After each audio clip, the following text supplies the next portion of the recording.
Welcome, good day, and welcome to the 2021 International Preservica User Group meeting.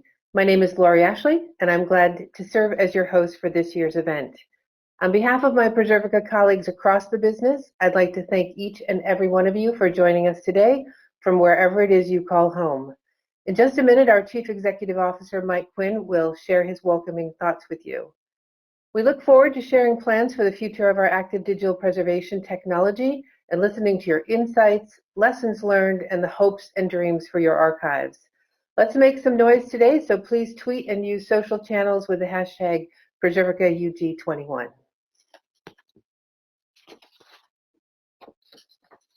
You should have received the meeting invitation and agenda, but I'll take just a moment to hit the highlights.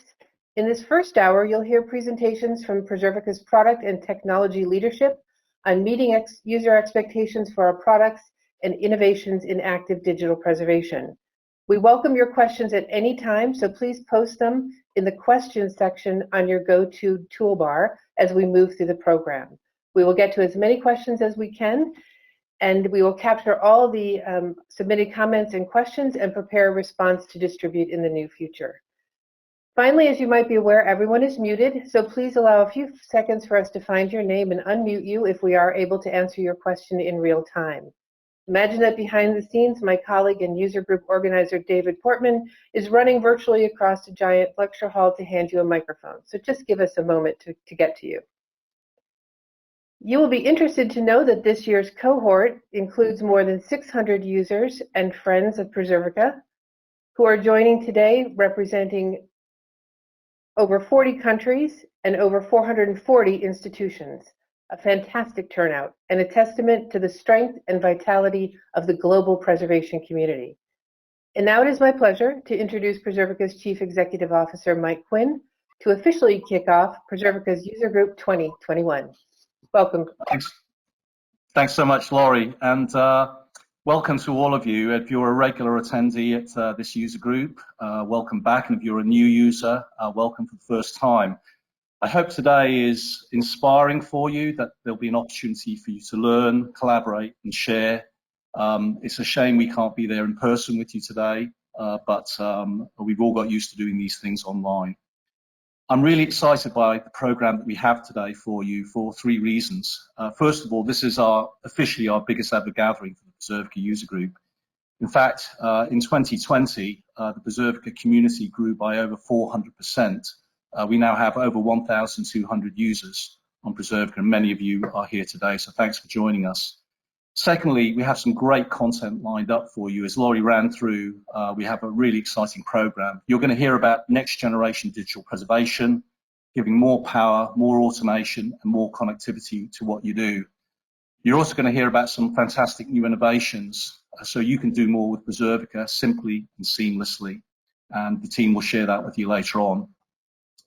But thirdly, the reason I'm really excited, the most exciting thing, I think, is today's celebration on what you are achieving with digital preservation, what you are achieving for your institutions, the communities you serve, and society in general. 2020 was a year like no other. Let's look at some of the amazing things that you achieved with Preservica and digital preservation in the past 12 months.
Wow, I don't know about you, but I find that totally inspiring, and the things that you've done in the past year have just been absolutely amazing.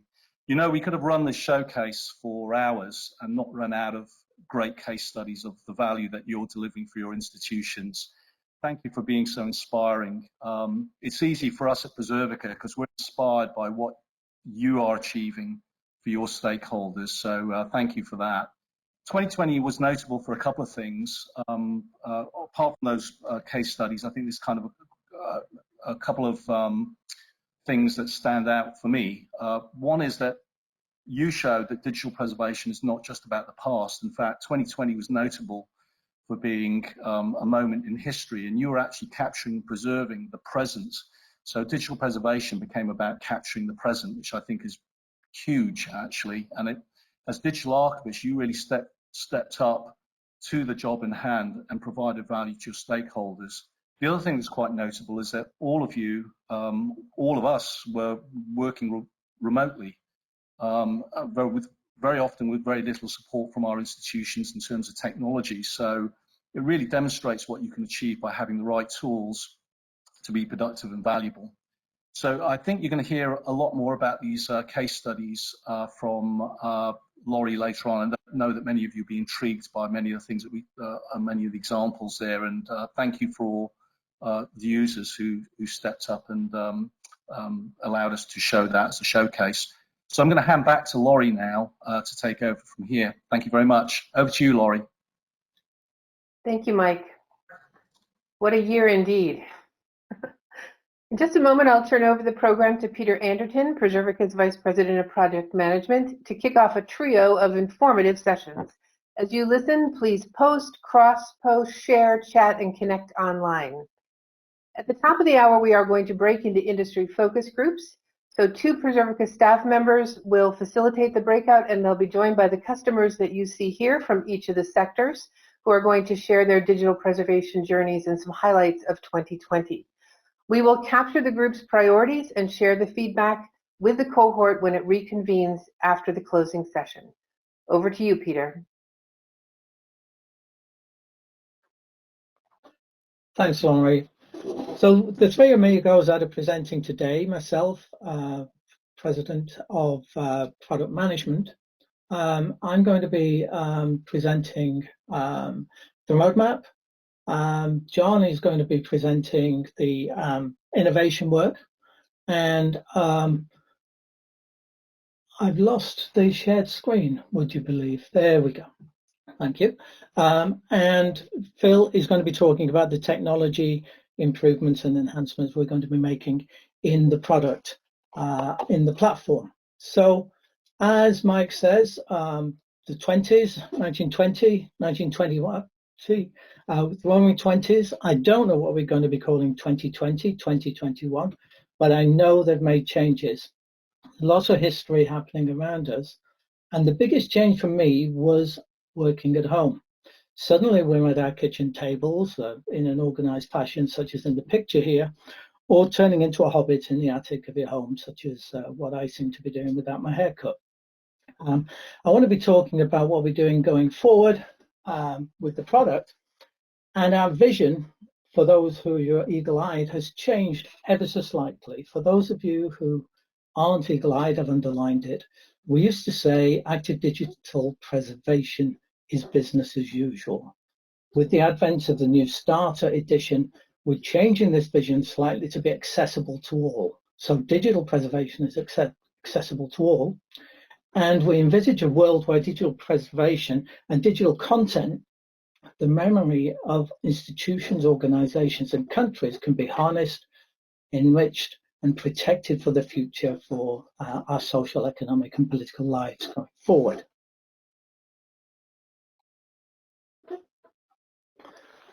I'm going to be talking about enhancements to the products and features. And we have a range of products, product editions ranging from starter, the very simple, free to use, free to sign up starter edition, all the way on to enterprise on-premise, high performance products. The actual split to what function is available in which edition is available on the website. If it's not clear, do contact Preservica and we'll tell you which editions, which enhancements are going to be available in, and help you navigate the products. One of the things I'll be sharing is actually an easier and simpler way to move up and move to more functionality within the product set. So all great technology evolves, and Preservica technology is evolving.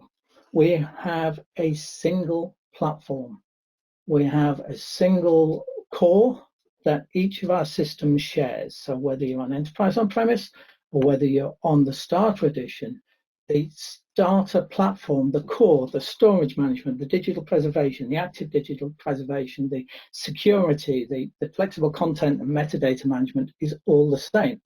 And we're going to be hearing in a few minutes from Phil about how that's going to become more faster and more powerful. And we'll be hearing from John on how this becomes more automated. So the digital preservation becomes auto preservation within the product. And I'll show you where that fits in our roadmap for the next 12 months. So we share the platform, whatever graphical user interface, whatever interface you use to access that, whichever API you use, application programming interface. Some people go straight into the code of Preservica via the security and the APIs. So Preservica is becoming not only more automated, but more connected through the APIs. And then on top of this, it becomes easier to use. And this is partly through things like Starter, the new user experience, the new graphical user interface, and also easier to search and find and share content as we go through. We have teams working in each of these areas. So I will refer by accident to a couple of 3-letter abbreviations, 2-letter abbreviations, so please bear with me. The hub, not an abbreviation, is the teams that are looking at getting content in and out. This was the #1 requirement, whichever product edition you're on. Last year when we asked for features and function that people wanted, getting content in and out was #1. We have an innovation team looking at the frontiers or pushing back the frontiers of digital preservation.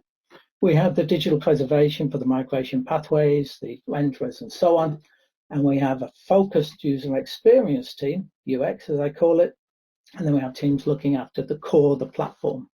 And that equates to different parts of the product which are getting enhanced. So the platform, we're going to be talking about data model improvements made in 6.0 some time back now, where we'll be introducing links or accessible links. But already in the data model, we'll be having ways of linking assets between products.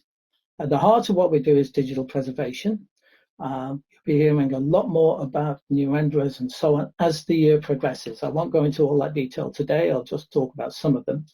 John will be talking about the auto preservation. Phil will be talking about the performance and resilience in the platform. As I mentioned, the APIs make everything available for the power users. And the developers.preservica.com is a public website where you can look at all the APIs that are available. And these will be enhanced through the year, including an orchestration API, which will enable you to interrogate workflows within Preservica and see how they're progressing, so you can integrate that with an external process management system if you wish. Outside of the APIs, it's about getting content in. We are investigating a bulk uploader for metadata out of a spreadsheet, a comma-separated value file, being able to get that in to bring quicker ingest of metadata. We're looking at remote contributors where you can send people a link, and that link will be a time ticket, enabling people to drag and drop content into a holding area so you can evaluate and maybe preserve. We'll be extending the SharePoint intelligent archiving engine to use lists. We'll be putting an intelligent archiving engine into Harvest Twitter. The render is already in Twitter. We've done the proof of concept. And we'll be introducing, and this is a stretch goal, we'll be introducing an optional, and stress the word optional, ingest client to do some things which the web-based SIP creator, or parts as it became, would be better doing closer to your content. There'll be more of that in the roadmap slides in a couple of moments. User experience. We've had the start of user experience in Starter. That's flowing up into the other products, and we have a roadmap for this going through the year of the added functionality for Starter users, remote contributors, bulk ingesters. Some of them will be integrating self-service upgrades for people to move through editions and get more functionality if they wish. We'll be enhancing the portal for better search, better sharing, better customization of your web presence. And we'll also, in the end of the 12-month period we're talking about now, we'll be looking at an alternative for Cloud Edition if you want to use it with the new user interface and the new user experience in there. Last year, we had a virtual user group. And again, we broke up into the different sessions to talk about particular requirements, to share experiences within your community. And each of these came back with this sort of information. We have the columns. The columns at the end are the 6 different sessions we ran last year for education libraries through to not-for-profits. And the features along the first column, down the first column, are what was asked for by each of the people. A check or a tick in the box shows that that was one of their top 3 or 4 requirements, headlining their requirements. We'll be asking the same later today. Through the year, we were able to address each of these. I don't want to go into the detail just because of the time constraints, but I'd love to go into the detail in a subsequent webinar, and we'll get that booked. But if I color this in, it might give you a better view of what we've been able to address during the last 12 months. So this is what was asked for. These are the things we've addressed. There's some that are still to be done: improved search, replacing metadata, search in UA, and file number and size reports are back into the hat, if you like, for this year. So if you'd like to nominate those in the sessions or the subsequent survey, please do so. But we've done a lot of work in each of the other areas. So we truly are guided by your input, and we're looking forward to finding out what you want in the next few years. So since we spoke, we had 6.1. 6.1 had Walkme help in some of the additions to help people. We had the API documentation, major investments in that. We had validation tools for PDF, and we had the open text intelligent archiving engine. Following that, we had the Starter edition. I'd like to welcome all the Starter users to the user group today. And at the same time, major enhancements to the 6.2 product in itself. And we cleaned up the preparation and upload area to use the modern language. We put the groundwork in for 3D. We put the groundwork in for retention management. And that was the last of our major 6 monthly releases, the 6.2. And what we've done is moved to a faster release cadence. So we're releasing much more regularly every couple of months, the 6.2.1, 6.2.2, and we're just about to release 6.3. And that will have 3D rendering in it. It'll have multi-part asset support and a lot of functionality we're going to be sharing with you over the next few weeks. So later today, as I said, we're having the sessions where we'll be asking you for your input. This is not the voting. For those people who've been at a user group with Preservica before, we will be asking you to vote next week. We'll be sending a survey out asking you to vote for your features. We did this last year. We got 13,000 data points to drive the ship by which data sources, which formats, which renderers, and so on. But this afternoon is going to be much more about sharing experiences. I'm going to share, when Phil and John have finished, more work on what exactly in the roadmap in bigger detail. And I'm going to be asking you, which of those things do you really want? What have I missed? What have we missed in the roadmap? What have you not seen in the roadmap and you need? And it also is an opportunity for you to discuss further what you want to do.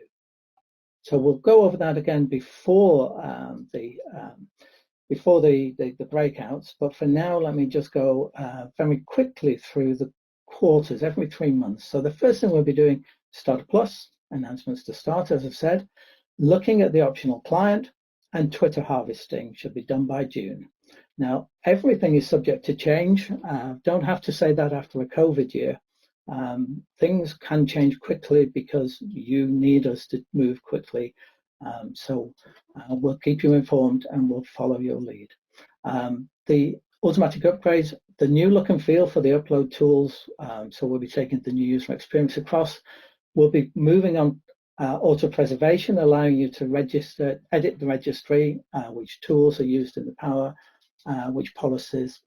In December, we'll be having remigration and recharacterization, which John will be talking about, the orchestration APIs, another social media harvester yet to be decided. So again, that will be in the survey. Which one should we be looking at? We're thinking Facebook, but we don't know. And John will also be sharing something on native digital preservation for Microsoft interface, new look and feel in the cloud editions, the cloud editions, the cloud edition. The auto updates of the definitions for the auto preservation, and something called physical assets, which would be assets which don't have a digital content. It's more about the metadata for those assets. We can talk a bit more about that as we go forward. Now, taking a lot of time up, I'd like to pass over to Phil now to talk about the technology.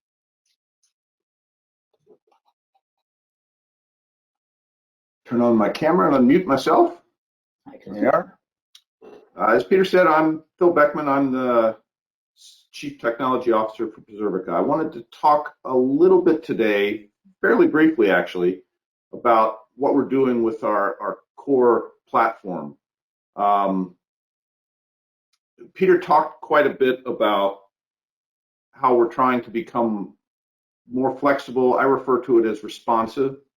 I think the core idea here is that Preservica's platform needs to be responsive. When I talk about responsive, I'm not just saying it needs to be fast. That's the typical definition of responsive. But in the case of Preservica, we need our platform to be able to respond to changes to data security needs very quickly. The data security requirements around digital preservation are changing constantly. We need, obviously, to be able to respond quickly to new feature requests. We need to be able to operate our cloud environments in a cost-effective way, and that changes with alarming frequency. The options available to us in terms of what it means to run our cloud environments in a cost-effective way change more quickly than, well, really anybody would expect. And then last but not least, we have any of a wide variety of standards that today we have to adhere to. Those standards change. And by standards, I'm not just talking about digital preservation standards. I'm also talking about technical standards that evolve over time. So if you look at our platform as a whole, we have this strong need to be able to respond to any of a wide variety of changing conditions. And we can't leave that to be something that we respond to every 6 months or every year, right? The pace is not slowing down, it's accelerating. So as a result, we need a platform that allows us to move individual pieces as necessary. So now I'm a technical guy, so I have to make complex looking technical diagrams that confuse people. It's part of my job. But what you're looking at here isn't really as complex as it might look at first glance. What we're talking about doing here is taking what is already a large, complex digital preservation platform and breaking it down into a series of small components, typically called services, that can individually be modified, versioned, tested, and released without having to release the whole, right? And we're doing that at all levels. So obviously down at the bottom level of our platform, we have all the workflow engine and the fixity calculation and all these back-end services that need to be tied together into a whole. Those we want to be able to release individually. Peter already mentioned that we have an intention to provide all the functionality of Preservica as an API. And we want those APIs to also be individually versionable, testable, releasable, and obviously scalable. And sitting on top of that, we have all the web components. So again, if you think about, especially for any of you users of Starter, if you think about what you see when you look at the Starter application, there are specific areas. There's the recycle bin, there's the Explorer, there's a variety, there's user portal. We have a variety of distinct components that we want to be able to also release without having to release the whole. And by making everything in the platform a set of components, that allows us to be responsive in really any dimension that we need, because we could theoretically build new capabilities, add some services on the core, add some front-end components on the front end, and not have to release the whole again. We can scale those pieces individually as necessary. If our system comes under heavy load for calculating fixity, we can scale fixity itself without having to scale the whole. And that ties back into cost effectiveness. So this all ties together quite nicely. This isn't something we're going to get done in 2021, right? We'll get a lot of it done in 2021, but not the whole. But it's an evolution that's going to take place over time. Hopefully that gives you, again, in 5 minutes time, a high-level view of where we're trying to go with this, and why, when we get there, or even as we get there, our platform becomes increasingly responsive to your needs, responsive to Preservica's needs, responsive to the needs of security and everything else. If we move to the next slide, maybe we'll move to the next slide. There we go. I want to introduce John. John is obviously our founder, and he's the Chief Innovation Officer. He's the big brains behind our digital preservation as a whole. So I'll turn this over to John and let him speak to you about that a bit. Thank you very much. Thank you very much, Phil. Don't worry if you're worried about the complicated diagrams that Phil showed. The vast majority of people will never see any of that, but you need to be reassured some really clever stuff is happening under the bonnet, and that it's scalable and enhanceable. For those of you that don't know me, I'm the founder of Preservica and now Chief Innovation Officer. My small innovation team is working on making digital preservation easier to use, smoother to use, while still maintaining the ability for experts to innovate and for us to work with experts around the world, many of which don't use Preservica, to take best practice and make it available, so that people who want to be experts using Preservica can be experts, and people who just want to flick the use defaults button can have it do really clever things. So I'm going to present on 3 different initiatives that we're working on, 2 concerning file formats and information, and 1 concerning the way Preservica integrates with the outside world. So first of all, I'm going to think about information and how information is becoming more complicated. When we first started digital preservation, and I've been doing it for over 2 decades now, we really thought of information in the same concept as archivists and librarians thought of files, that it was a single thing, that you had a document, so it wasn't a beautifully written document like this. It was a Word document, or an image, or a video, or an audio. It is a single file, and we thought about preserving that as a single file, as a Word document, converting it into newer Word formats or into PDF for access, but it was just a single file, and that was not easy, but easier than trying to preserve this, because this is what increasingly information looks like.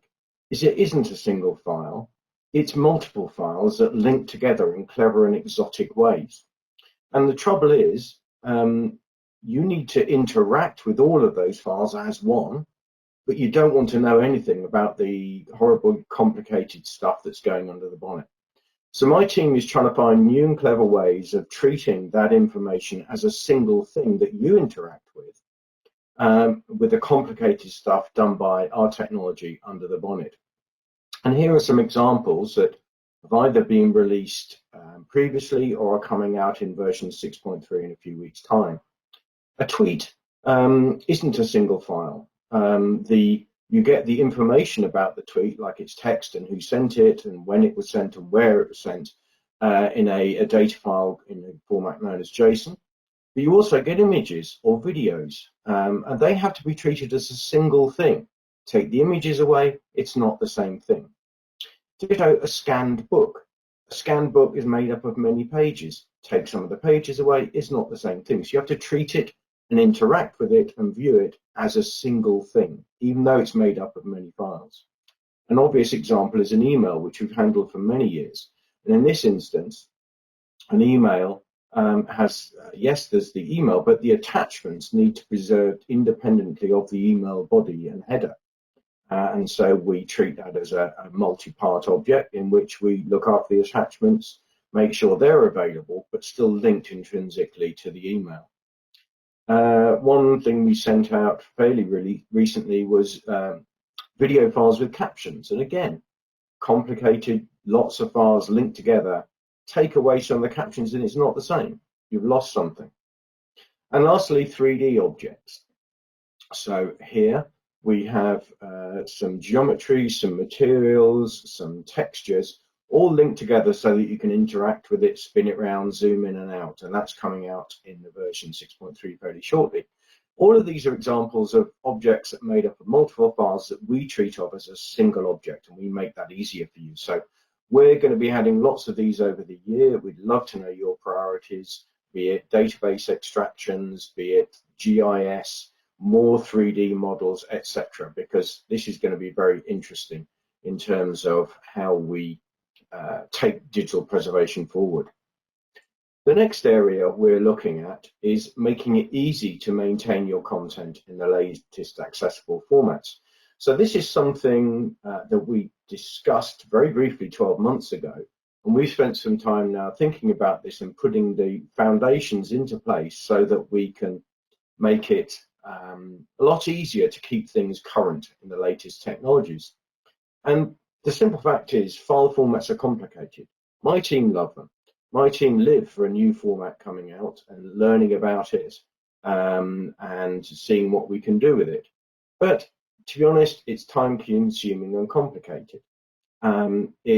Keeping up to date with best practices, even what the formats are, what the tools are that can do them, and then having got all of that, remembering to run the workflows to keep everything up to date is very time consuming, and it's not really what you want to be doing.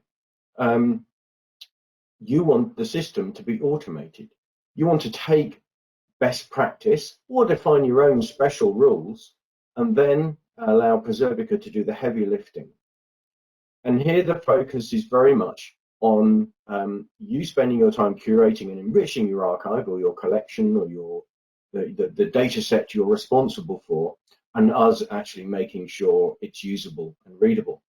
So we're going to be setting up a full, continuous, automated digital preservation system for everyone. So what this is based on is, first of all, a registry of information. This tends to be factual information, like what tools, what formats there are in the National Archives Pronom on Droid database, what actions you can do with them using what tools, etc. It's an art of the possible and what we know about. It's fairly factual. But we also have some recommendations for things you might want to do, which we draw on community best practice using the PAR initiative and various other sources. So we would recommend, if you want to convert videos to streamable videos, this is how you do it. If you want to convert images to JPEGs to view online, this is how you do it. So we make some recommendations, but it's up to you to choose those recommendations. So you set a policy that says what you want to do when you want to do it. If you're a user of Preservica Starter Edition, we define those policies for you. In fact, you just use the full recommendation set and we'll do that automatically so that those are applied. If you're a user of one of the other editions, you can choose what your policies are, and you set that up. And once those policies are in place, whenever you ingest something, they're applied to the content automatically, and the content is converted to the latest, greatest format, so that your consumers can use it quickly and efficiently. So far, so good. That's where we are now. The problem is change. So a lot of things change. The first of is best practice changes. So the recommendations for which formats are best ones to publish in change. Not everyone agrees on best practice. So some people think PDF is the best thing to publish in. Some people think PDFA is the best thing to publish in. So there are competing sets of recommendations.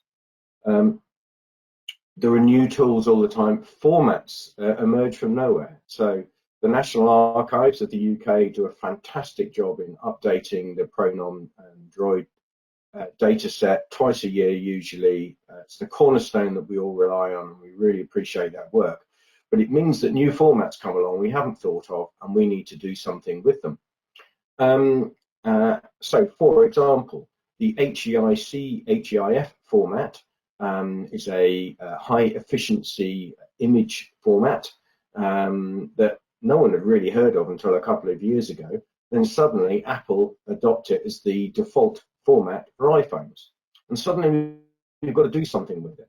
And that wasn't even in the recommendation list when we started doing recommendations, and suddenly it's everywhere. So we've got to change the recommendations and do something with it. So formats change and new formats emerge, and they become very common very quickly. New policies, you could decide, for example, that you no longer want to convert things to OpenOffice. You want them to be in the Microsoft DocX format, all your documents. That's a legitimate thing to do. But the trouble is now the stuff you previously ingested is in the wrong format, or rather, it's not a wrong format, it's just not in the one your policy says. So this is where we want to automate things. We're setting up auto preservation that just says, whatever the current best practice is, whatever the policy you've chosen are, make the content consistent with that. That turns out to be surprisingly complicated, but don't worry about that.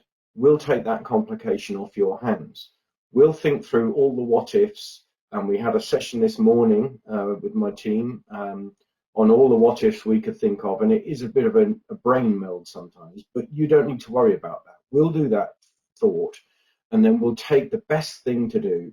We'll reapply those rules and make sure your content's totally up to date with whatever your policy is. And it's just for you, it's easy. You change a few things on the drop-down menu, bang, the system wakes up using the new throughput facilities that Phil was just talking about. We migrate 2 million files because your policy has changed. Happy days. So this is about making life a lot easier for people who are using Preservica. Now this brings us on to another example, which is taking it beyond that to make digital preservation business as usual.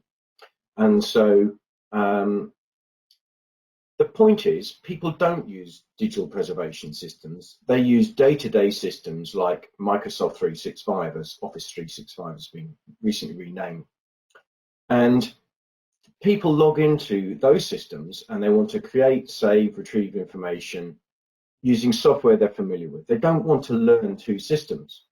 But we've got a problem. They have a whole set of rules and regulations and governance and things they want to do with that content, and they want to put it in Preservica for long-term protection. And they need to protect the valuable assets, they need to ensure it's trustworthy, and they need to make sure it's accessible for the future. Not all of the stuff in 365, just some of it. And just some of it that's fairly predictable. It's in a certain place or it's tagged in a certain way. So how do we join these two things together? How do we make sure the user on the using Microsoft 365 is able to benefit from digital preservation without even knowing they're using it? So this is different to what we talked before with SharePoint harvesting and so on, because that was throwing things across the wall. This is slightly different. Let me explain. We want to seamlessly protect long-term digital preservation and content in such a way that it's invisible it's happening. So let's look at how this works. So first of all, we have some users. They're using Microsoft 365 and they're using that for their day-to-day content. Over here, we have Preservica, which is doing all the automated preservation I spoke about before. It can run without a user logging in because we've set the policy up and it just works. There's no need to do anything. So how do we get these two instead? Well, first of all, there is a way of doing this in the Microsoft world, and that's the Compliance Center. That's a way of determining what you want to do with content in the Microsoft world. You can write search patterns or use AI or use simple manual labeling to identify those items that are needed for long-term preservation. And Microsoft 365 Compliance Center is brilliant at that. So you set up a whole set of rules in Compliance Center to identify the content that needs preserving. And we deliver a Microsoft 365 application, part of which sits in as some configuration inside the 365 world, and part of it runs as a surface that moves content between 365 and Preservica. So we see the things that have been tagged moved in Preservica. Well, that's just the same as the harvester we showed before. However, there is one really important and innovative change.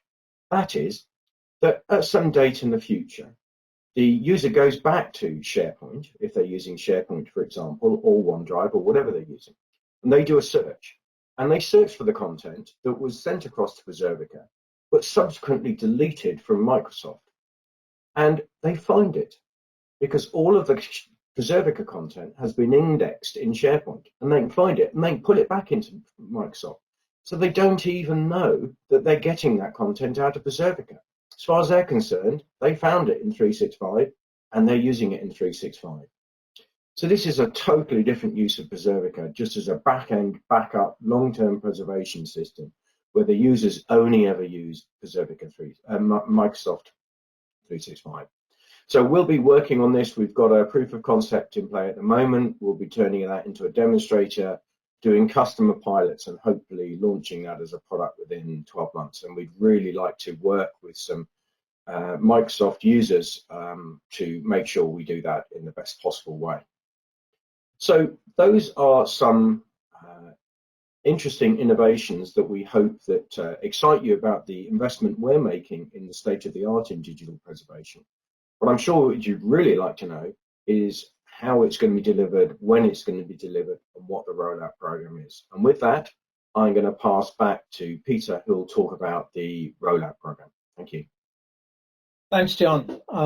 Really exciting stuff coming from the innovation team and, of course, the technology team. So really looking forward to the changes. As John said, I want to talk about the roadmap, and I'm going to talk about it in quarters, next 3 months, 6 months, 9 months, 12 months. And a good deal of it is about growth. A good deal of it is about the optional client. We'll be talking about the Preservica 365, John's just been talking about, harvesters, improving web harvesters, and so on, all the way up to physical assets. And I'll be talking about them in this simplified roadmap in terms of the new user experience, the UX, the embedded user interfaces, such as the Preservica 365 you've just seen, digital preservation, I'll talk a little bit about, but please remember that's woven through this roadmap. At its core, at its basis, is digital preservation, auto-preservation, you just heard from John, and content acquisition. As I say, the most important thing to users at the last user group 12 months ago.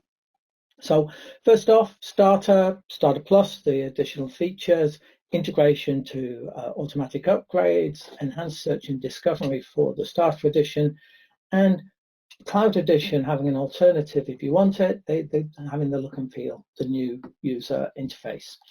The embedded user interface is Preservica 365, P365 is what we're calling it in the labs. We'll be demoing it in the next few months. There'll be tests, alpha tests, beta tests. We aim to have this into the market in about 12 months' time is our ambition. Digital preservation, there'll be pathways and renderers in each release. Each increment every few months, there'll be new pathways, new renderers as we go forward. There'll be enhancements to OPEX, such as deduplication and so on. If you don't know what OPEX is, don't worry about it. It's for the advanced users typically. It's the format we like to accept and like to disseminate content in. We'll be bringing in an ability to order asset parts, COs for the advanced users, but this will be pages in a book, if you like, to move the pages in order and to merge assets, to combine assets. So quite a lot of quite advanced digital preservation work. And then the auto preservation, the registry editor, the automatic re-identification, recharacterization. What is this? Now I've got a new definitions file. What really is this file? Is it something new? And then there'll be the remigration, they're moving it to a new format, and that'll be in the December timeframe. And then a few months after that, we'll have automatic updates of the definition files, void and pronom, so you can actually have full auto preservation in about 12 months. And then looking at the content acquisition, we'll be building the Twitter harvester, the intelligent archiving engine out in the next few months. The preparation, upload, and transfer area of the product will have the new look and feel, similar to the starter look and feel. We'll be looking at improving and enhancing the web harvesting and a second social media. We think Facebook, we don't know. That's what the voting's for. That's what the market research is for. So please feed that forward. And then there's a stretch goal, which we're hoping to look at, which would be a client, an optional client. So only for those people who can and want to put something onto their computer, which could validate, check fixity, do the transfer over to the holding area for the preparation. It would allow you to move content around, maybe locally, and maybe the bulk transfer, so that the transfer agent replacement coming up in about 12 months' time. And I've snuck in that line of portal upgrade to start looking at the universal access. What can we do there? What do you need? That's the top level, the headline news for the next 12 months. This will be available to the work sessions to refer back to. So if I've missed any areas you want me to focus on, you'll be able to identify it. If there's anything you really like, please do put your ring on it. Do say that you want it and do vote for it. And that will be in the user conference, the user sessions. The interested focus groups will be about the challenges, what you need as an organization, which should be shareable with the other people in the industry. I would imagine you're facing similar pressures. How you're dealing with that, whether you need it in the product or you have a different way, how we can best support you both as software, but as an organization. What are you working on in the next 12 months? And as I said, what's the number one thing I've spoken about that you really want? And what have we missed? It's the last one. How should we change the roadmap because there's something we've missed or there's something we didn't know? So that'll be in the next sessions. With that, I'd like to pass back to Laurie because we're going to question and answers.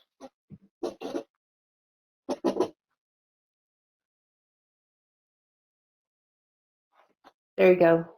Thank you, Peter. Turns out we don't have too much time right now for questions. Some of them have been answered in the query, but I do want to let everybody know that the slides and recording will be available. You'll get a link sent to you by email, and they'll also be available in the user forum. So we will capture these questions. Some of them will be answered in the breakout sessions, and we'll have a chance to get back to them. So thank you very much for that. I do want to move to the industry sessions. We're going to have a quick 10-minute comfort break where you can let the dog out or stretch or refresh your beverage. When you come back at the top of the hour, you will enter a Teams setting, and we want you to go to the industry focus group that is most appropriate for you. Don't worry about the product you're using. Go to the industry focus group of your peers, and you'll find a rich conversation there about what Preservica can do and what you are facing. So in the handouts in your GoToMeeting webinar toolbar, you can find links to the team sites, and we will meet you there in about 10 minutes. So after that, we'll have a comfort break and then come back for the keynote. You will hook up with some Preservica staff folks and with these wonderful customers who are going to share highlights of what they've been up to. So please join us in 10 minutes in the Teams setting for your industry focus group. Thank you. See you soon. Welcome back, everyone. We hope you enjoyed the focus group meetings and the opportunity to collaborate with your peers. So please keep those conversations going in the user forum and on Twitter. And now we turn to our keynote presentation, and I turn it over to John Hilbert.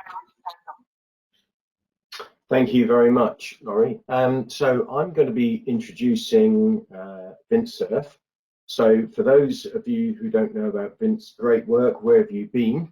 Vint as a Stanford professor on various Department of Defense projects, worked on the development of TCP/IP, which of course became the protocol that all computers talk to each other across the internet, and is widely known as one of the fathers of the internet. He's worked on first commercial email systems and is now a Google Vice President and Internet Evangelist since 2005.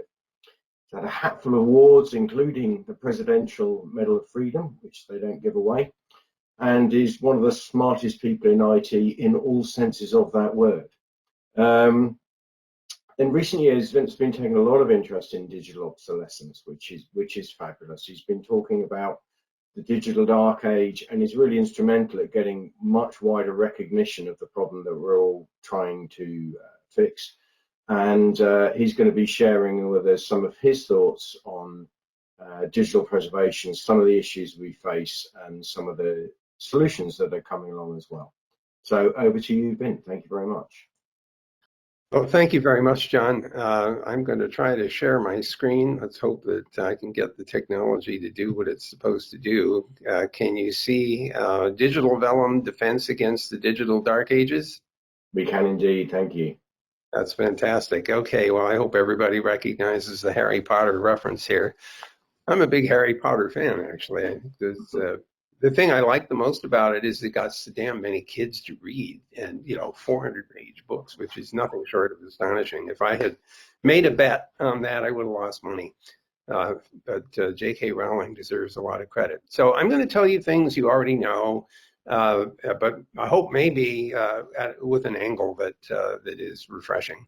Let me just start out by observing that let me ask you whether you're seeing everything, because I have one little window that is covering up part of my slides. Are you seeing the entire screen? Yes, we can see the whole screen. Yeah. Thank you. That means you're seeing what I'm not seeing. Everything you're seeing on this screen should be very familiar with you, to you. But the irony of all this is that some of the oldest objects of writing have the longest lifetimes, and some of the newest objects of writings have the least, which means that we've been going in the wrong direction in terms of preservation. Some of the cuneiform tablets are, from 3000 BC, and some of them were preserved by accident because they were warehouse records, and the warehouse burned down and baked the tablet, and now the tablet's lasted for whatever it is, 6,000 years or 5,000 years. Vellum, which is calf skin or goat skin, is also very resilient material, could last 1,000 years or more. And some of the illuminated manuscripts that you've seen in various libraries are attest to the incredible resilience of that particular material. But then you get to the wood pulp paper, which lasts for 100 years if you're lucky, without turning brown. And then you get all the the digital media, whether it's online media or 5¼ inch floppy disks or 3½ inch floppy disks or DVDs or Blu-rays and things like that. And we don't have any evidence about how long they last, short of, let's say, 15 to 20 years, not much longer than that.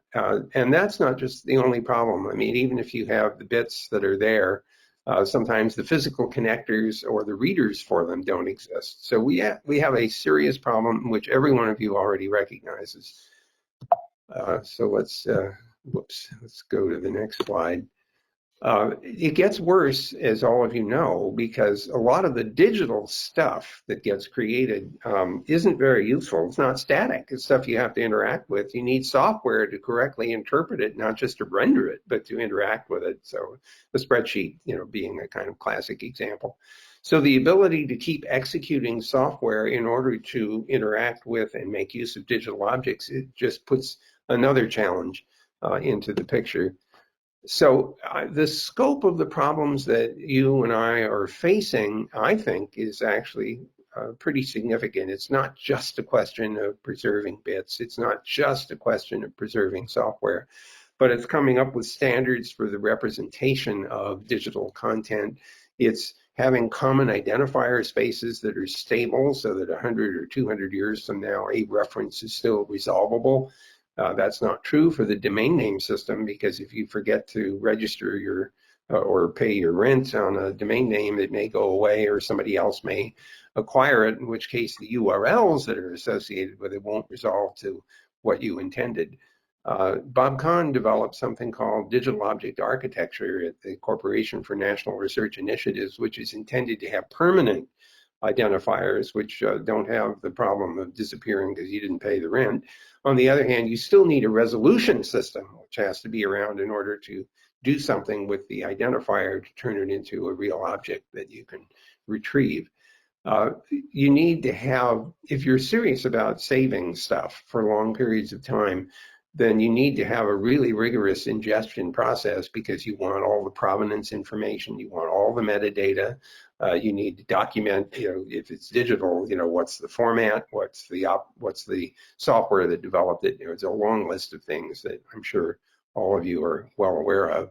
Then there's this issue arising because if there's software involved, some people will claim they own the software, have the rights to the software, and you can't use it to execute or offer it to be available to the general public unless you pay for everybody's use, which is probably not feasible. So now we have to figure out whether there should be rules and legal frameworks that allow those of us who wish to operate an archive for purposes of hanging on to digital content to have rights that others might not necessarily have. And of course, we need to try to make that happen on a global scale, which means 193 countries worth of negotiation.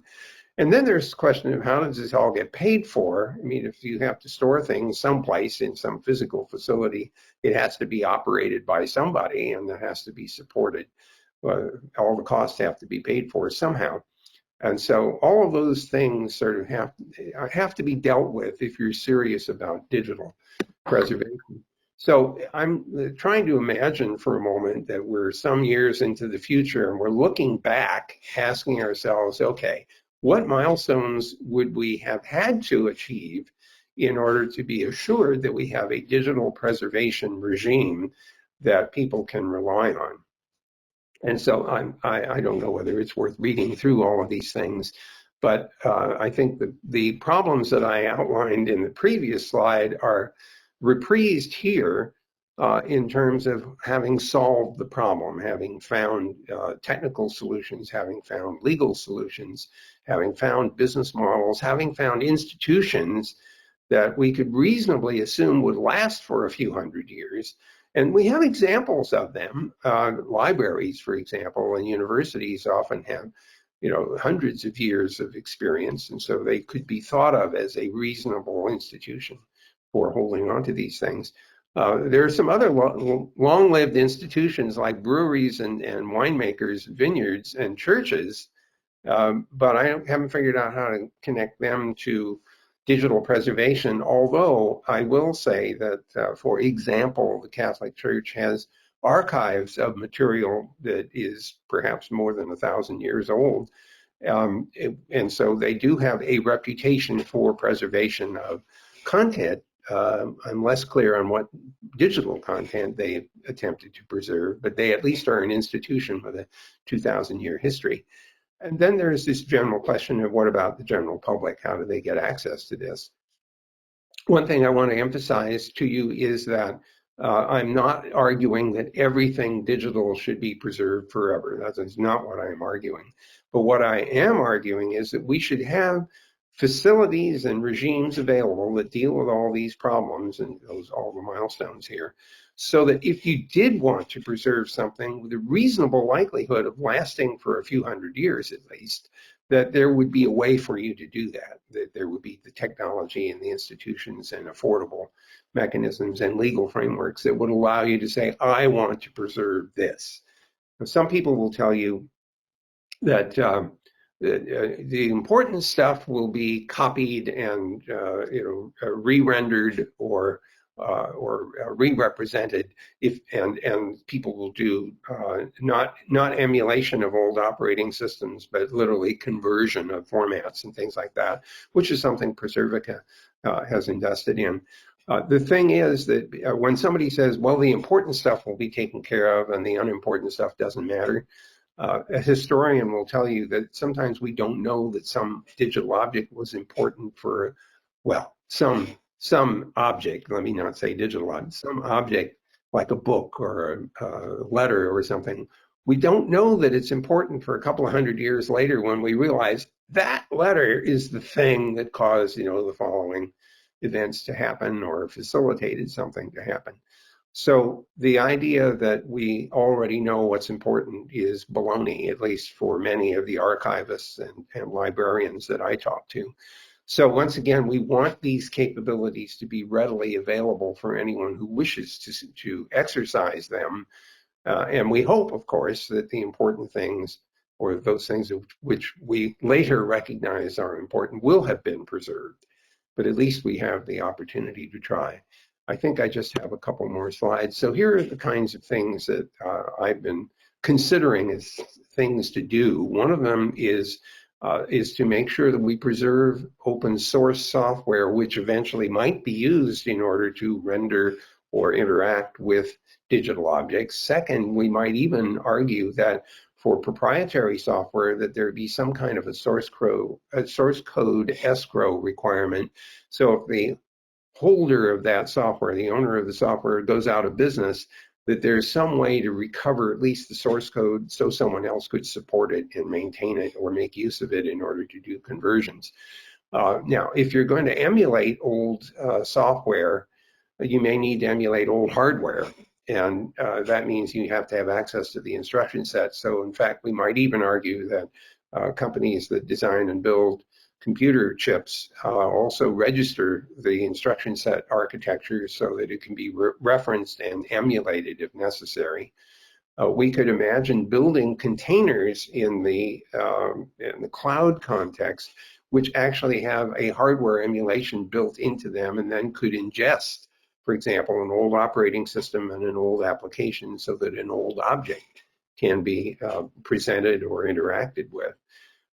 Another thing which is a big issue, of course, is some people will say, well, you can't have this because it's copyright. And we might want to argue that for those engaged in legitimate preservation activity, whether it's an archive or a library or some other institution, that there be exceptions with regard to copyright so that you are allowed to hold and possibly even share access to those objects for archival and library purposes. Final point is that, at least in today's world, we're starting to see lots of different cloud operations popping up at Amazon and Google and Microsoft and elsewhere. And I believe at this point, we should be thinking really hard about how to allow those cloud-based systems to interwork with each other. And at Google, for example, we have a process called Anthos, which is an elaboration of containers, roughly speaking, and allows people to execute software on more than one cloud. And we think that's an important capability that we should try to encourage and support. Similarly, there are archives that are, many of which are starting to cope with digital content. And we would, I think, argue in favor of standards that people might agree on, like OAIS, in order to have the ability for an archive to back up another one, if not hold the contents of another one, at least be prepared to ingest the contents. So suppose an archive says, we're out of business, we can't maintain the operation anymore. What we want are standards that would allow the content of that archive to be migrated to someplace that could facilitate holding onto it again. So having standards, I believe, is really, really important. And I think That's the last slide. So I think I did that in less than 20 minutes. So my proposition now is to let go of my screen share or let you wrest it away from me and then return to a discussion now if I've stimulated anything in the way of discussion. So John, I hand this back to you for purposes of raising hell or whatever else it is that you had in mind. Yeah, thank you, Ben. That's really helpful. If anyone has any questions, please do type them into the questions box, and I can collate those and pass those on to. Is there a question box that I should be able to see, or is that something that you can see? No, I think it's because I'm down as a presenter, right? I can do that. I mean, so thanks. I mean, a lot of the comments you've got about escrow and open source and interchange, I think, are very valid. And it's interesting that we're not an open source company, but we still support open source components that do the things you said. So, for example, our migration tool for documents is LibreOffice, and that's open source. And so I think I do agree with you that open source components for the purpose of viewing and interacting with digital artifacts is a really good idea and should be supported. So, John, let me put you on the spot for purposes of the other users of your product, and that's to ask you about the other argument, which says if you have proprietary software, which we now invest in the sense that we are using it in order to maintain our archives and our digital data, if for some reason, God forbid, Preservica should somehow not be able to continue, what is your feeling about having the source code that we are effectively depending on put in some kind of an escrow arrangement? Now, that may be a board of directors question that you can't answer, but I raised it because I believe it is an important consideration when you begin to rely heavily on somebody's product or service. The same argument, by the way, applies to Google. People are heavily dependent on us, and I'm not sure where we are on this question myself. So I'd like to see what your reaction is, because if it's, depending on how you react, we might need to fine-tune the idea in order to achieve the effect that's desired, which is continued ability to make use of the technology. No, it's a good point. I mean, our source code is escrowed, both to escrow organizations and to prominent early adopters like few national archives and early adopters have a full copy of the source code. So if we went up in a puff of smoke, someone could retrieve the information. Also, we do have interchange standards that would allow someone to download all of the information in a humanly understandable way with our OPEX standard, or to access the storage devices direct so people can read the content. And I think it's the interchange of the content, and it's interesting that OIS is pushing on this, that is most important and most valuable, and that's an area that we should be encouraging, because I think it's almost the escrow of the information is more important of the escrow of the system that supports it.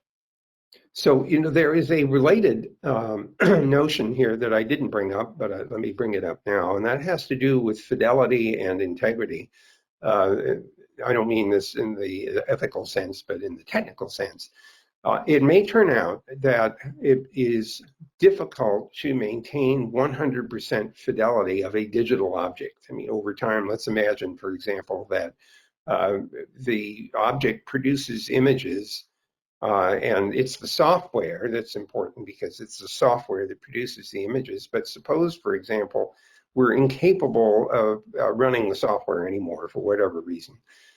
Then at least preserving images or example images that software produced is a less high fidelity way of capturing what that software did.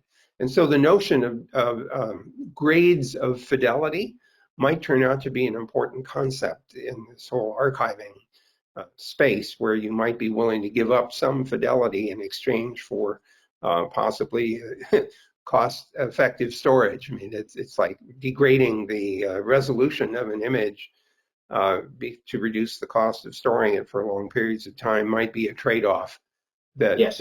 some people would be willing to take. So the idea of variable integrity might be an important addition to the features that we would include in good quality archiving tactics. I think that's right. And I think the challenge there is being able to do that in an automated way, that migration, you can compare the before and the after and say, this is a level of degradation I'm prepared to accept. Now, we already do that with images because that's quite easy. You compare the color spectrum before and after and say, so long as it's within 0.5%, that's close enough. And that turns out to be pretty good. But to do it for documents or movies or vector graphics or anything like that turns out to be incredibly hard. And I think that's the challenge, is automating the migration processes and automating the validation of the migration process. It's something my team's been looking at, but it's quite hard. There are two examples that I would cite that reinforce your argument. One of them has to do with scientific data. It's often the case that scientific information has to be retained at the highest possible fidelity because there's information to be extracted from it which you might not know about until later. So an example of this is a radio signal coming from a spacecraft that's penetrating the atmosphere of a planet to get back to you. Turns out that recording that with highest fidelity allows you to answer questions about the atmosphere of the planet, in addition to whatever the data is that's being transmitted. Another example would be from the Folger Shakespeare Library, where I happen to sit on the board. They have some pretty old and very important annotated manuscripts. And it turns out that the highest resolutions are important for being able to see things on that manuscript that you might lose if you lost the resolution, glosses and things of that sort. So here we have to make a serious judgment call about at what resolution are we able to maintain the utility of that archive. Yes, I think so. And I think it's a balancing act. Now, we're trying to approach this as an automated way, which is quite difficult, as you say, because we've got to recommend things. We don't know what a customer's context would be, so we'd have to work on that. But the whole idea of trying to automate the acquisition of information out of content management systems or the web or Twitter or wherever it is, and automatically apply some sort of preservation policy to it, so that users who perhaps don't want to do the research because they're not IT researchers, they're information specialists, can use the system. Do you think that's an achievable aim? Do you think that's a helpful aim and something that we should be aspiring towards? Well, to be honest with you, let me put my Google hat on for a moment. Historically, it's been sort of like save everything, until you can't, and then only then force yourself to try to cope with this question of saving space, for example, or cost and what have you. I will argue, though, that the problem that you pose does suggest to me that standards are vitally important. So that we can express something about the content that will help us decide, what treatment is appropriate, or at least allow a consumer of, let's say, your services to say, here are my criteria, here are my metrics, and please derive from that the proper handling in the archival system. And so you would be helping greatly, I think, to provide to the users of Preservica a way of specifying various aspects of the material to be ingested, so that you can help to automate some of the decision making, the specific and detailed decision making. I note that in some cases, for example, in case of photographs, two things get saved. One is the absolute raw, whatever it was that was provided to begin with. at whatever level of resolution was available, and then something else. And so often the something else is being used for simply working with and manipulating and so on, where you don't need the absolute total resolution, but only after you've decided, I'm going to print this book with these pictures in it, and here are my references to the pictures. Then when you actually do the printing, you wind up using the best quality that you have available. So there might be trade-offs along those lines. And one of the things emerging, and I know Google's big in this area, is on AI, machine learning type approaches to try and support some of that decision making. Is that an area we should be doing more with? We have looked at some of that, but it's never been fully trusted by the sort of archives community, who are more cautious about relying on computers to make these decisions for you. So is that something we should be looking at more? Well, yes, but I think I would be on the side of caution here. If it turns out that there are easily expressed precise criteria that would allow a more straightforward program to, if this, then that, then I'd go that way, because there would be some assurance that it will do the same thing every time. The machine learning stuff, which is impressive as hell in so many applications, also is impressive when it doesn't work the way you expect it to. And some of the unexpected behaviors are a consequence of whatever the heck it was you used to do the training of the machine learning system. And if it turns out by bad fortune that the training set didn't include the one case that would make or break your decision making, then it fails to do the right thing. And of course, you may not discover that until too late. So, after you threw something away. So I would be very thoughtful about using what I'll call classical machine learning now as the primary tool for decision making. You might use it for recommendations. You might even use it for what you think are edge cases, where it says, this is kind of on the edge, and so I judge this to be on the edge, and therefore I'm asking you please to intervene. This would be a classical kind of thing if it's a doctor who's using a machine learning tool to diagnose a patient with cancer, and the diagnosis system comes back and says, this is kind of on the edge of my training, I don't know for sure. You'd want it to say, will you please, look at this before I make any strong recommendation one way or the other. So I think we need to practice how to use these various tools to best effect, while at the same time limiting the potential hazards of mistakes that end up being potentially catastrophic. One, I think we're coming to towards the end of our half hour. One comment that's been raised, and I think is a very good one. There's a lot of people on the call who are using Starter Edition and are relatively new to digital preservation. As Mike said at the start, the number of users we had has gone up hugely this year. So a lot of people are very new to it. A lot of people are trying out digital preservation for the first time, and are trying to use that as a mechanism to persuade their funders or whoever's paying for a much bigger collection than the free collection they get, to take more of an interest that A, there's a problem, but B, there's a huge opportunity. What would you say to people like that to provide the arguments and the evidence and the persuasiveness for them to take the next steps to go bigger with this in this whole domain? Well, this depends, of course, a lot on exactly what's offered in the not free product line. One thing might be scale, another might be longevity, another one might be the ability to manipulate, the ability to capture metadata.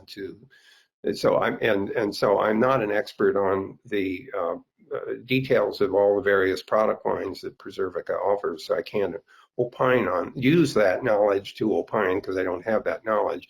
But I would argue strongly to anyone who is beginning to start asking themselves questions about what information is it that I think is important to preserve? Who is going to need access to this information? What constraints and limitations do I need, or filters do I need to put on access to the information? And does Preservica have tools that help me do that? I can easily imagine if someone is saying, okay, this is family material which I want to be accessible to any member of the family going into the future, but member of the family now is an important definitional question.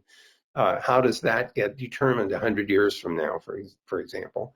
So I think my strongest argument is that we want to help the people who are just beginning to think about preservation, to think about the various uses in which this information, to which uses this information might be put as they think farther into the future.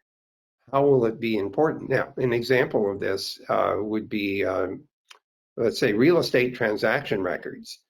It turns out that those are super important and have historically been super important for hundreds of years, if not thousands anyway, certainly hundreds of years. And so you want to be very thoughtful about the tools that you use in order to hang on to those records, because you know that they are going to be referred to 100 years from now or 200 years from now to establish ownership, for example, or other rights. And so to the extent that the starter set doesn't address some of those longer term perspectives, and you need those additional tools, that would be an important lesson to learn early on in the exploration of preservation. That's great. Thank you very much, Vin. I think it's been a very informative discussion. There's a lot of positive feedback.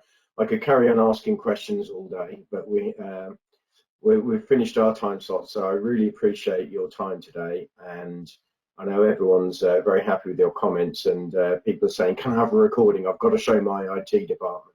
So you're being very helpful in getting the message out there. We appreciate your support as a community, and keep up the good work. Thank you very much.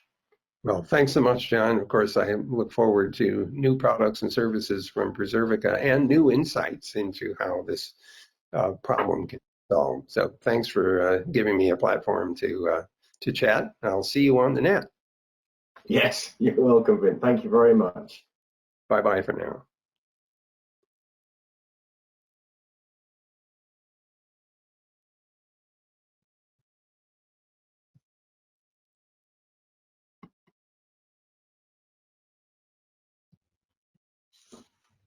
I think you're muted, Peter. Two mute buttons. I hate that. Apologies. Yeah, I was just saying I would quite happily listen to you and Vint for the next couple of hours, so perhaps we should do that. Thank you. So thank you for that. But the agenda says that we're going to go through the feedback from the breakout sessions. Now, just to remind you, this isn't the voting. It will be obviously built into the voting and put forward for people to elect, and it will also be borne in mind when we're making improvements and changes. So it's great information, and I'm going to ask the people in each of the teams one by one to come forward and give us 1 minute on what was said. So Jen, would you like to give us 1 minute on business archives? Sure, and I was a victim of the double muting as well. So I think that a few of the things that our team came up with were really grouped into improvements in the universal access. So there were some suggestions around increasing the search functionality, so making things more findable both in Explorer and universal access. Some improvements around having more named value, or more values for named value pairs. Being able to whittle down search results more easily, especially for non-professional users. And then, this one was around being able to pin collections. So if you've got hundreds of collections that you're managing, being able to pin those or prioritize how you see those collections so that they are at the top of the pile when you log in to Explorer. So those were the things that we saw as improvements to the UI that hopefully are part of the roadmap.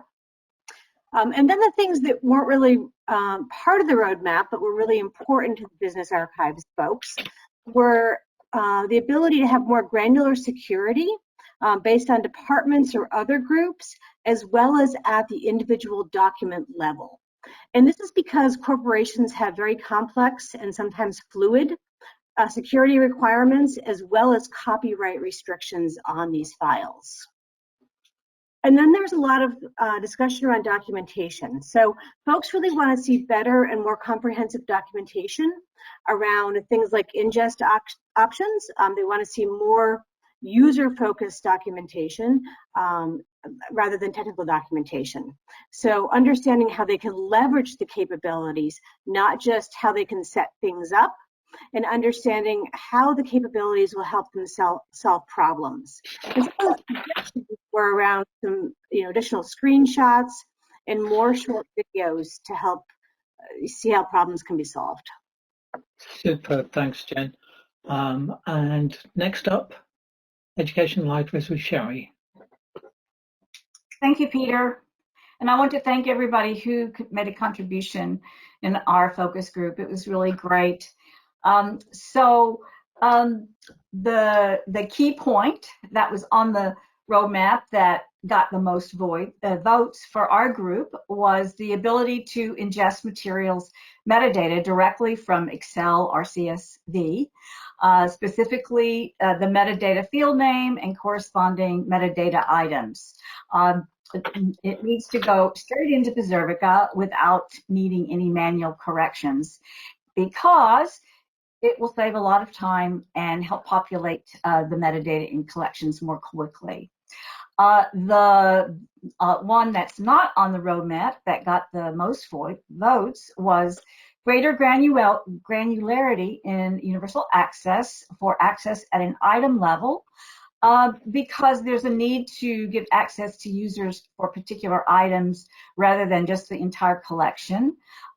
Which might be restricted. And there was one user who uses Enterprise and single sign-on that requested that be tied into single sign-on.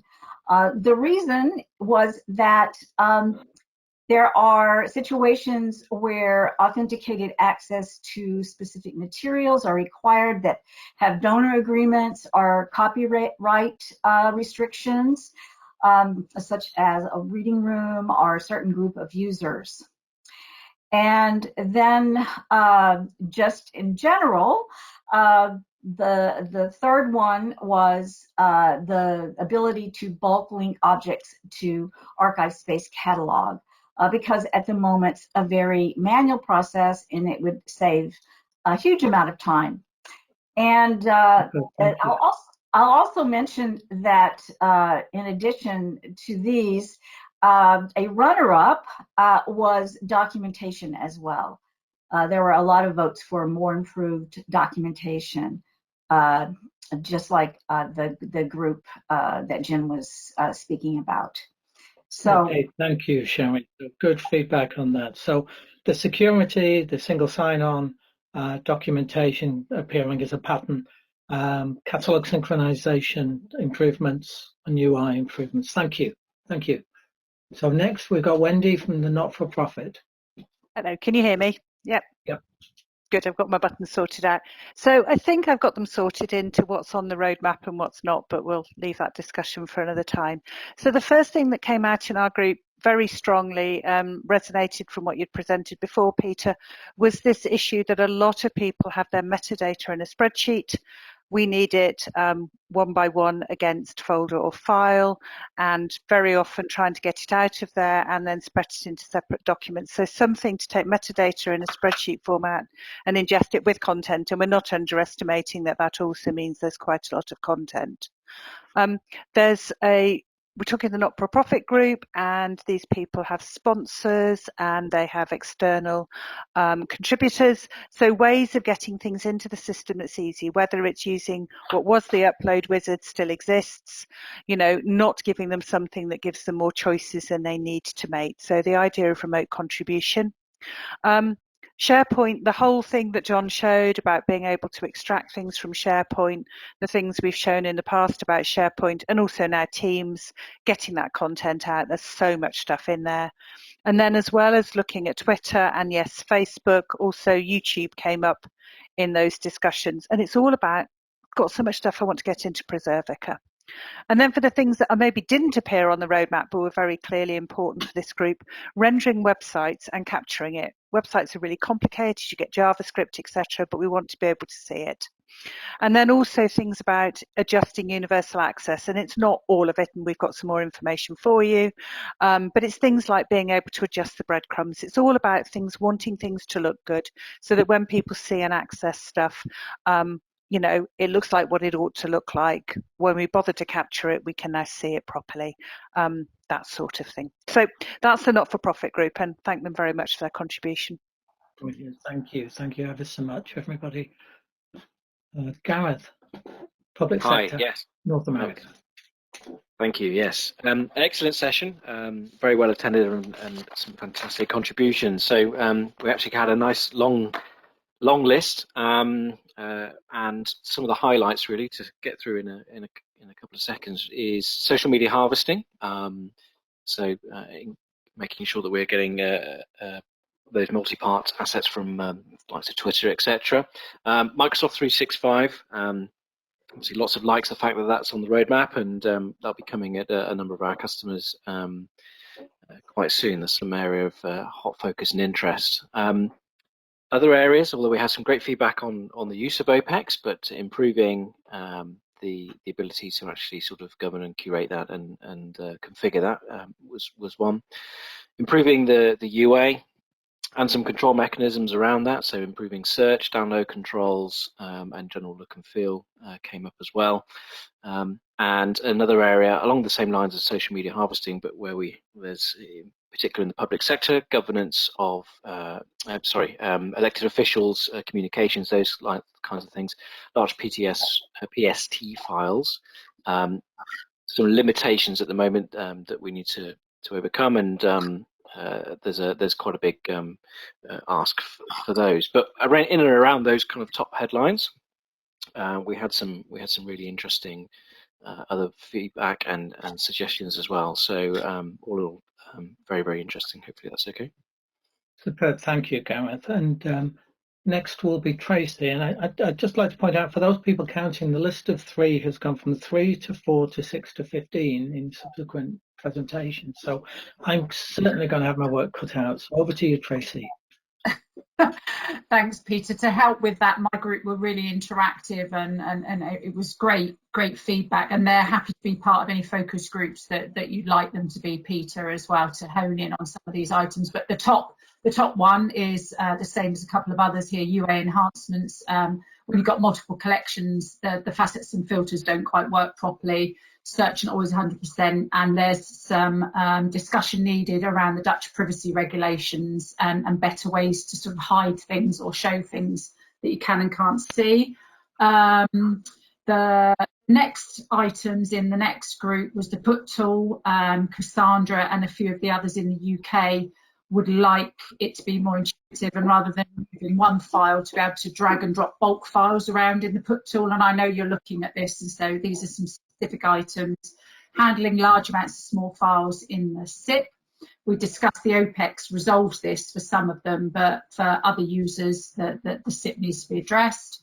And indexing of web archives walk files. It goes to the walk file, not the actual page. And then we did a sort of straw poll on the Open Office side of things, and a quarter of the folks on our session, I think we had over 40 at one stage, were very interested in the Office 365, and they voted for Facebook to be the next social media. Superb, thanks Tracy. Really big groups in these sessions, so thank you for the clarity everybody's giving, really helpful. Over to you, Michaela. Yes, hi Peter. We had about 35 participants, also lots of ideas, but we got to everyone to vote for the top 3, and here they are. The one that came out on top, that's currently also on the roadmap, is ingest and manage or curate metadata efficiently, because it is time consuming and difficult at scale. A lot of attendees said that time is the biggest barrier to starting. So that makes sense. Number 2, something that's not directly on the roadmap but is of concern, is the ability to finance digital preservation solution, which grows with more space. So a lot of our users, for Starter, have expressed the concern. They worry effectively that they're going to run out of space, and so they'd like to add more space with an option to stay on Starter. So that was number 2. And number 3 is having Preservica help establish digital preservation practices. As we said, some of our users have no experience or little experience, and they need informed choices and best practice to avoid mistakes.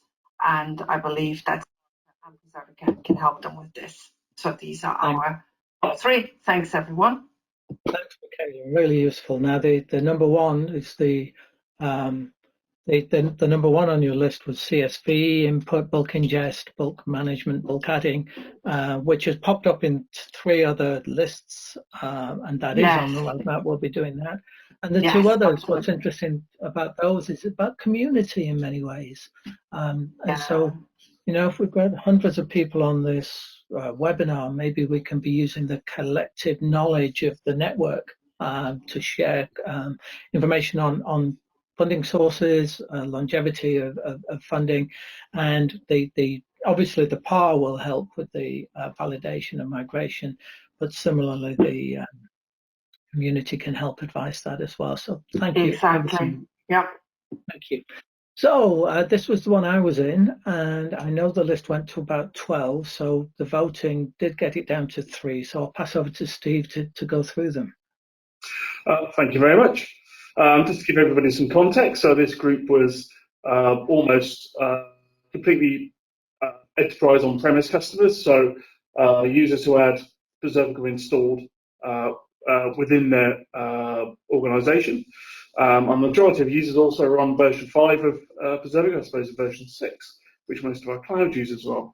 So you know, these answers will differ, or these priorities will differ. So the first one was to enhance the storage routing flexibility in V6. So in V5, we controlled basically what goes where through an XML config file. In version 6, it's simpler, easier to use UI, but gives less flexibility. So we'd like to look at increasing that level of flexibility in version 6. We also wanted the ability to use a workflow engine outside of Preservica to ease the migration of custom workflows. So a lot of on-premise users use customized workflows that they've written themselves or had customized for them. This isn't supported in V6, and we need some sort of external orchestration engine to be able to do that. And finally, users would like control over which tool, and that's both third-party tools from our tool set, but also potentially other third-party tools outside of what we normally support. So control which of those tools are used for characterization, validation, and migration, depending on the file format. And that could be one of our main file formats, or a more unique or lesser used file format. So because as it stands at the moment, Preservica can't integrate these external tools. Superb, thank you, Steve. Now, what's standing out? Obviously, the storage, number 1. Number 2, the orchestration API that was on my first roadmap slide is something that I want to discuss in more depth with you all that was on that session. I believe that's exactly what we need, but I'd like to share that with you. And then the registry editor and the tools, or certainly the migrations and the validation. It's about the selection of tools which we'll explore further with John and the innovation team. and what can be done there. So thanks for that. Thank you.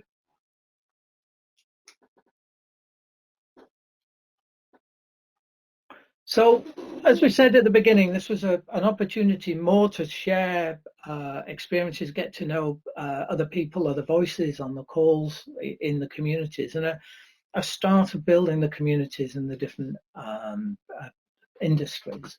The voting that actually guides the roadmap will be going out next week. It'll, like last year, it will be an online survey. It'll be SurveyMonkey, I believe. Other voting systems are available, but I think it will be via SurveyMonkey. It will have multiple questions. As I say, last year it gave me 13,000 data points to steer the ship by. I expect it to be at least double that this year. But the good news is that many of the things that have bubbled to the top in the discussions will be in the voting and would be expected to be addressed in the near future as well. So watch out for the survey. It is coming your way. It is, anybody who gets the survey is welcome to vote. What I typically do is proportion out the votes. So if 10 people vote from one institution, I would proportion that out. But please do vote. What we do find is a consistency in organizations and markets. And what we'll do is have a web meeting in May, which will give me time to do the survey, analyze the results, and be able to feed it back and how it influences and drives the roadmap and the deliveries over the next 12 months. So thank you for the sessions. I'm now going to go away, hand over to Mike, but I will be spending the evening listening to 6 other recordings of the sessions to make sure I didn't miss anything. So thank you.